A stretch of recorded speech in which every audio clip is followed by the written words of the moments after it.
March 27, year 1977, a Boeing 747 airplane of the American airline Pan American is performing a charter flight along the route Los Angeles, New York, Las Palmas, Canary Islands. On board are many tourists who are set to embark on a sea cruise.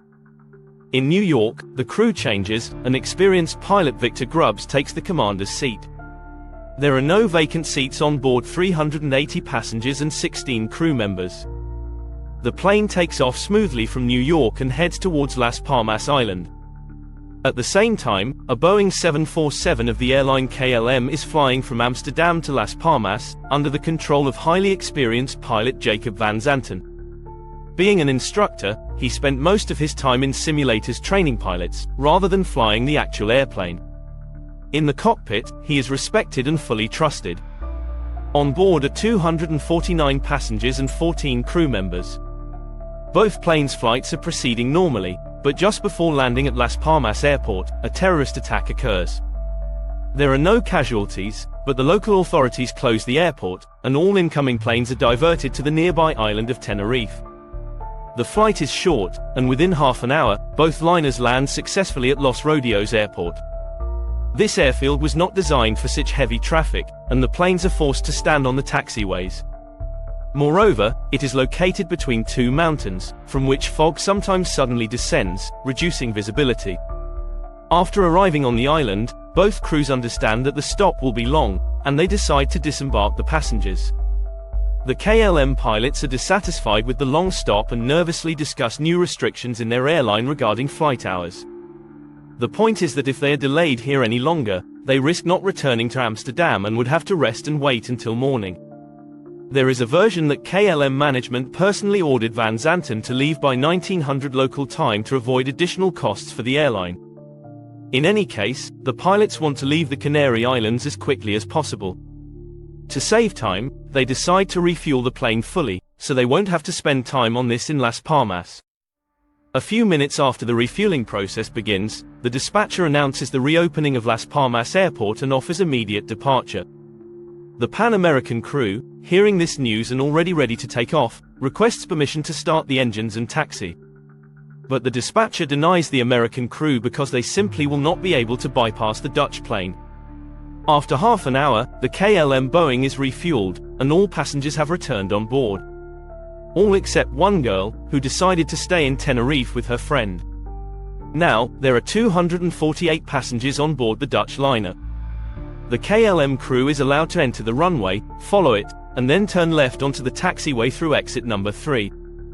The co-pilot repeats the dispatcher's message but makes a mistake and instead of exit number 3, mentions exit number 1. The dispatcher, realizing that he was misunderstood, changes his decision and instructs the Dutch plane to go onto the runway, follow it to the end, turn around, and wait for instructions. The weather deteriorates significantly, and visibility drops to 400 meters. While the KLM pilots are moving along the runway, the Pan American crew starts the engines. The American airliner is allowed to enter the runway and leave it by turning onto the taxiway through exit number 3, the same route previously assigned to the KLM plane. There is fog at the airport, the dispatcher cannot see the planes either visually or on ground radar, which is absent. All he has is the reports from the crews. But there is another problem: he speaks English very poorly. The American crew, moving along the runway, clarifies with the dispatcher whether they should turn at exit number 3. The dispatcher confirms this. The KLM crew overhears this conversation and interprets it incorrectly. They think the American plane has already cleared the runway. However, due to poor visibility, the American crew misses exit number 3 and continues moving along the runway. At the same time, the Dutch crew has already turned the plane around and is preparing for takeoff. The KLM Boeing co-pilot reminds the commander that they have not received clearance and requests it from the dispatcher, KLM 4805, ready for takeoff and waiting for clearance. The dispatcher, D, confuses the call signs, and due to poor English, the crews often re-asked and clarified his commands. Also, there was no coordination in the negotiations. The pilots of both Boeing 747s constantly interrupted each other. D, KLM 8705, you are cleared for approach, climb and maintain flight level 90. After takeoff, right turn, heading 040. With this instruction, the dispatcher gave the crew the flight pattern and climb instructions after takeoff. But the KLM crew takes the dispatcher's words as actual takeoff clearance. The co-pilot repeats the dispatcher's message, and at the end of the phrase, he indistinctly adds, "We are now taking off." These words are heard by the American crew, who then respond on the air, "We are still taxiing on the runway." Simultaneously, the dispatchers reply to the Dutch crew, "Okay, stand by for takeoff, I will call you." The radio becomes chaotic, and the KLM commander hears only the dispatcher's word, "Okay," and increases engine power to maximum. The dispatcher interprets the words, "We are now taking off," as the crew's readiness for takeoff, not an actual takeoff.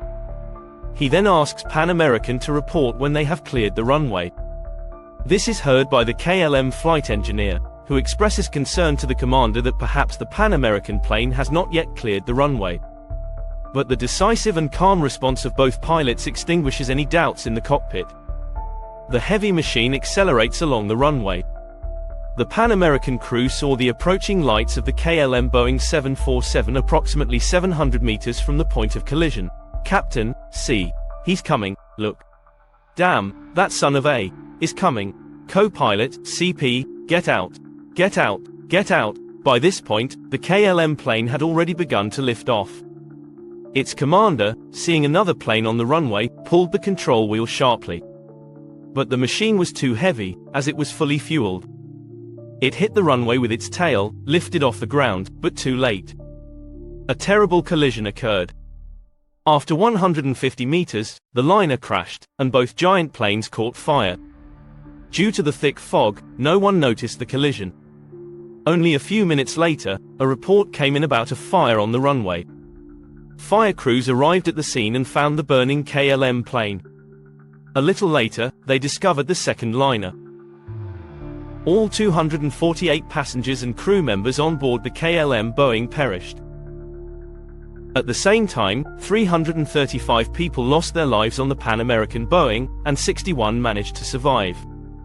The total number of victims was 583 people. To this day, the Tenerife collision is considered the largest aviation disaster in the world by the number of casualties. The main culprit of the disaster was recognized as KLM Captain Jacob van Zanten. He misinterpreted the dispatcher's command and took it as clearance for takeoff. Additionally, he did not abort the takeoff when the Pan American commander reported that their liner was still on the runway.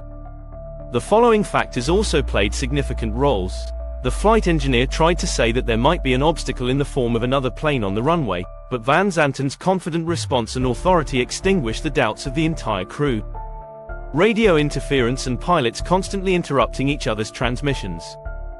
The Pan American crew made a mistake by missing exit number 3. Some believe they did this deliberately, as the turn required by this exit was more than 90, which is problematic for the huge Boeing 747. There is a version that the Dutch crew was in a hurry to take off to remain within their working hours and make it back to Amsterdam. The pilots and the dispatcher used non-standard radio communication phrases, such as, "We are now taking off," or, "Okay." The dispatcher communicated in English with a strong Spanish accent, so the crews often didn't understand and had to clarify his commands.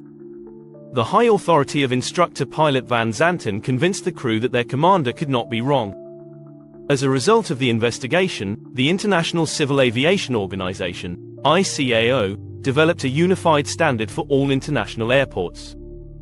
Brief responses like, "Okay," or "Roger," were cancelled in radio communication. Now it's required to repeat the key points of the received order. The word, "take off," is used only for actual takeoff clearance. In other cases, the word, "departure," is used. The KLM airline took responsibility for the incident, compensating the victims and the families of the deceased with amounts ranging from $58,000 to $600,000.